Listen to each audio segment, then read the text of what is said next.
İnşallah bugün biz sizin bilen bik ahamiyetli, bik matur bir sıfat turunda söyleşirbiz. Eğer de men sizge aytsam cemaat, şunday gamelni sizni yaratam sizge, ul gamelni işlesegiz, kıyamet gününde bir niyede kulege bulmagan vakitte Allah Teala'nın garşı astında kulege bulur, şunda bulursiz. Eğer de bunu işlesegiz. Eğer de bunu işlesegiz, Allah Teala sizge kıyamet gününde şunday bir kanefi verir, kreslo, nurdan. Peygamberler künleşirler.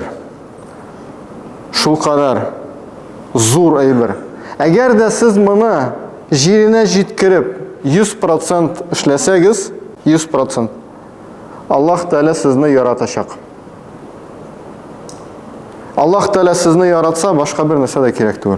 Allah Teala kişini yaratsa ondan da zorrak ayber juk. Allah Teala yaratsa. Günlerden bir günde Peygamberimiz Muhammed sallallahu aleyhi ve sellem sahabeler bilen oturgan vakitte sorav bire. En nıklı beyleniş İslam'da nerse?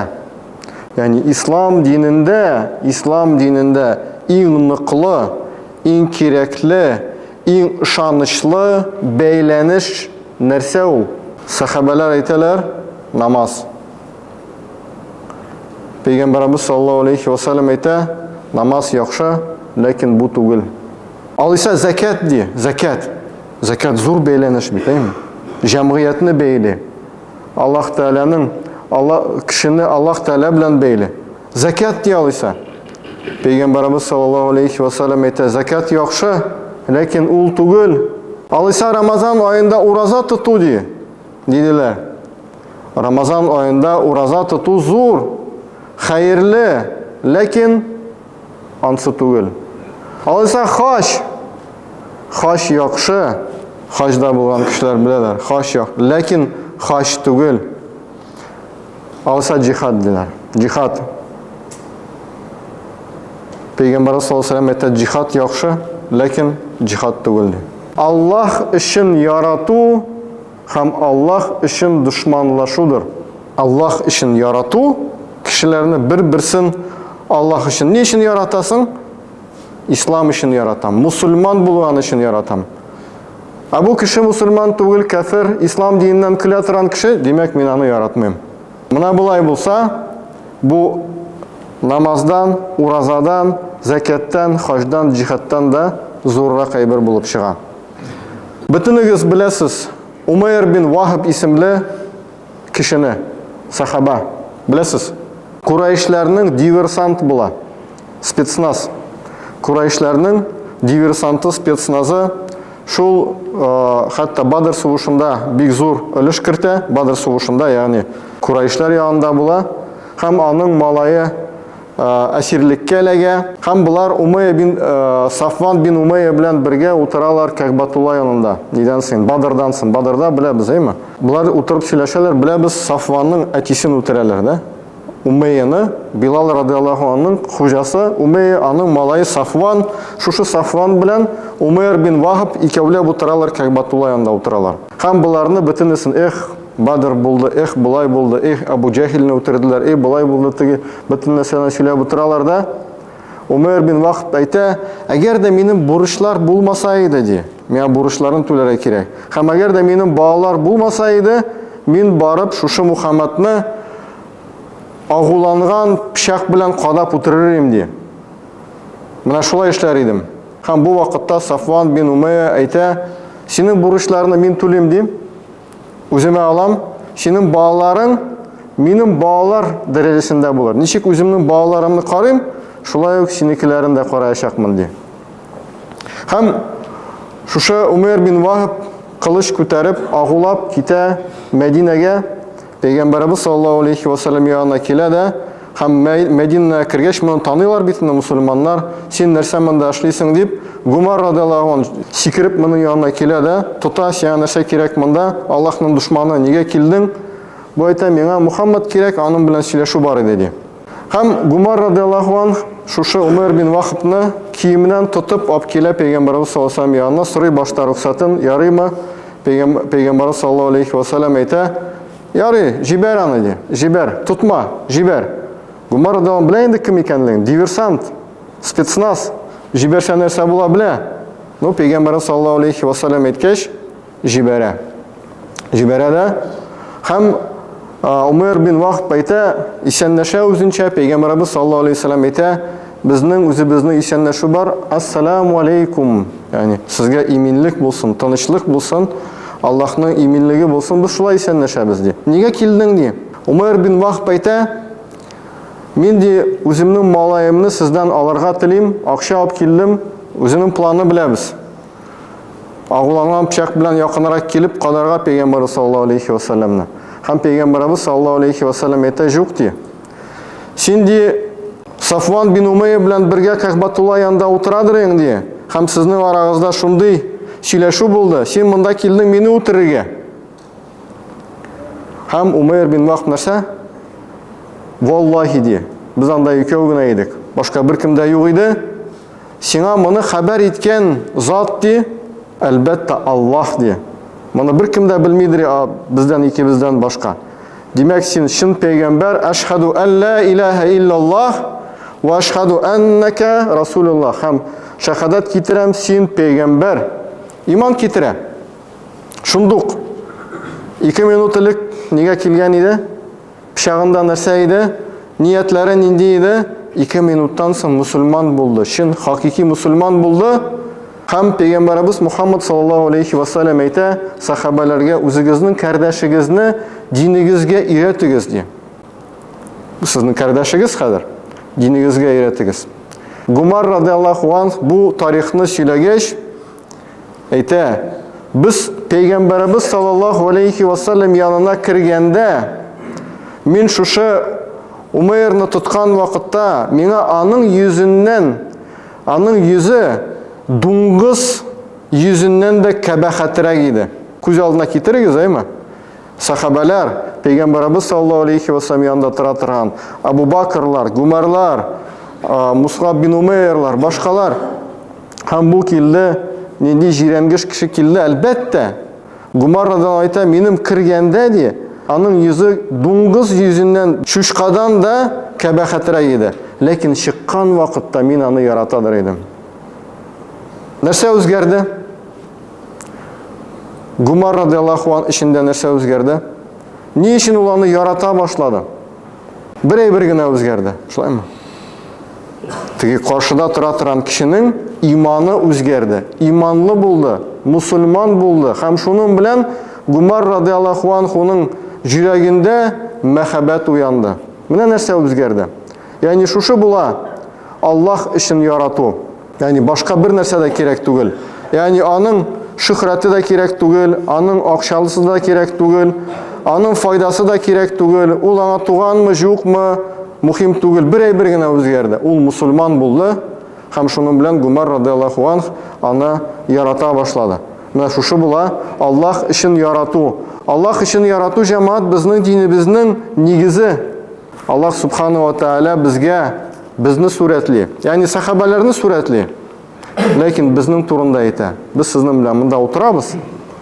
Аллаһ Тәала безнең турында әйтә. Ләкин монда әлбәттә сахабалар турында сүз бара. Стаизу биллах ва тасиму бихаблиллахи җамиа.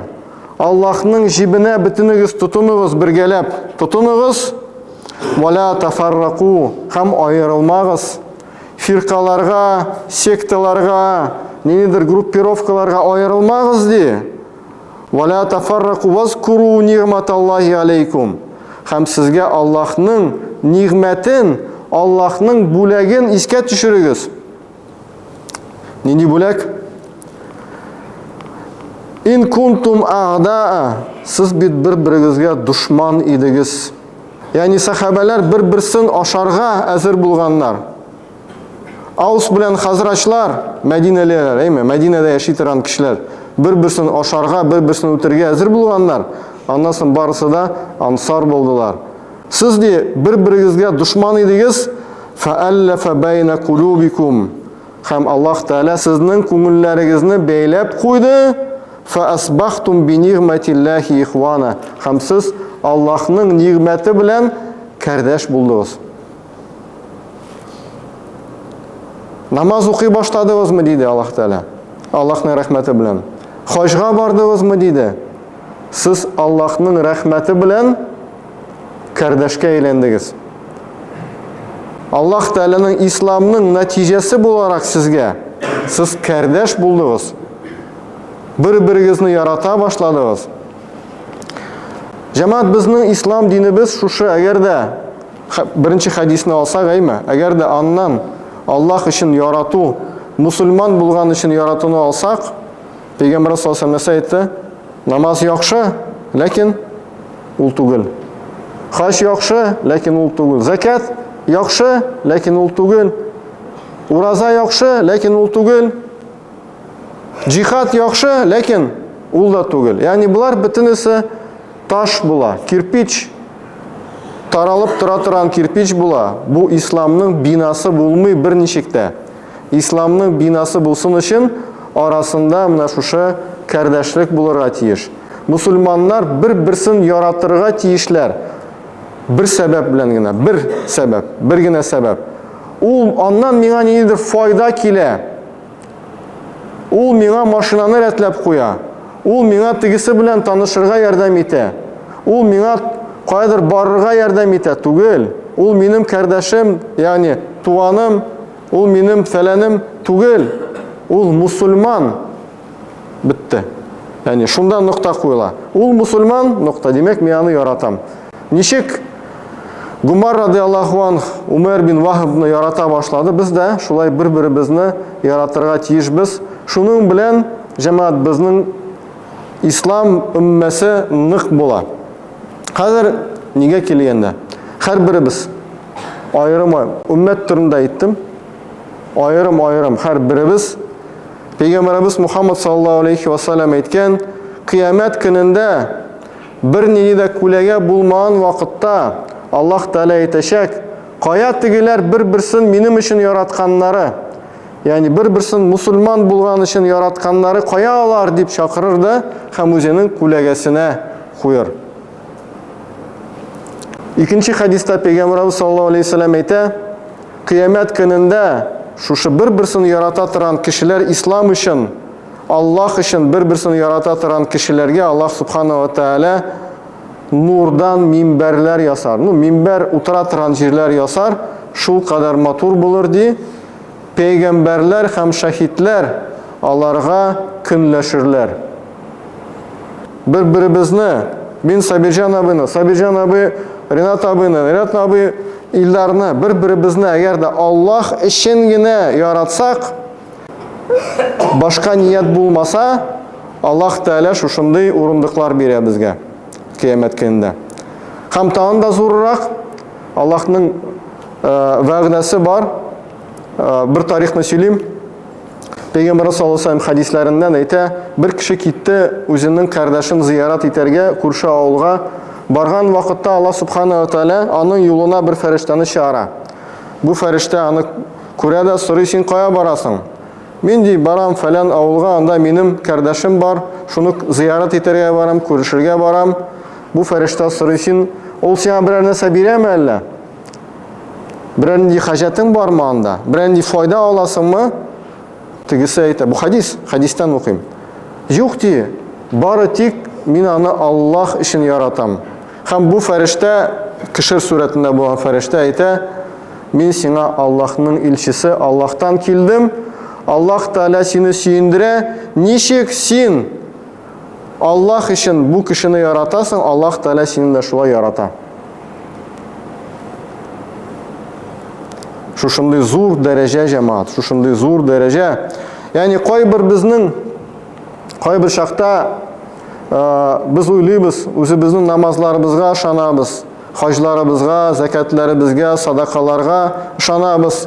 Иншалла шуның белән җәннәткә кирергә иде, Аллаһның рәхмәтенә ирешергә иде дип уйлыйбыз, ләкин булар бөтенесе вак әйберләр икән. bir-birsin kişiler yaratу yanında vakayibirler. Hatta şunday kişiler var, alarının kıyamet günündə gelirler, alarının namazları, alarının zekatları bik az bulur, alarının gemelleri az bulur, lakin cennetke kirirler, turudan tura. Peygamberimiz sallallahu aleyhi ve sellem günlerden bir günü meşitten çıkan vakitte bir kişi onu şırata işik dibinde hem ayta, ya Resulallah, ey Allah'ın ilşisi, kıyamet günü kaçan bula? Soru biri. Peygamberimiz Muhammed sallallahu aleyhi ve sellem ayta, sen ul günge nerse hazırladın? Peygamberimiz sallallahu aleyhi ve sellem günlerden bir günü meşitten çıkan vakitte bir kişi onu şırata işik dibinde hem ayta, ya Resulallah, ey Allah'ın ilşisi, kıyamet günü kaçan bula? Soru biri. Peygamberimiz Muhammed sallallahu aleyhi ve sellem ayta, sen ul günge nerse hazırladın? Nersen var senin? Soruyorsun, kaçan bula kıyamet günü? Bu ayta cevap bire, vallahi de, benim namazlarım da küp tugul, urazalarım da küp tugul, gömellerim küp tugul, lakin min Allah'ını hem onun ilşisin yaratam de. Allah'ını hem onun ilşisin yaratam. Hem Peygamberimiz sallallahu aleyhi ve sellem ayta, kişi ahirette kimni yarata, Allah bilen bulaşak. Yani kişi bu dünyada kimni yarata, ahirette Allah bilen bulaşak. Yani bu Bedevi radıyallahu anh sahaba nasıl etti? Min seni yaratam ey Resulullah demek, Peygamber sallallahu aleyhi ve sellem sen benim bilen bulaşaksın diye. Eğer de bir-birimizni biz aytamiz, ey benim namazlarım az, ey men hajga da barmadım, ey benim bulay, benim günahlarım da küp dep aytamiz, lakin men yaratam, şu izgi kişini yaratam, şu izgi kişini yaratam, bu musulman kişini yaratam, inşallah kıyamet gününde men alar bilen birge bulaşakman.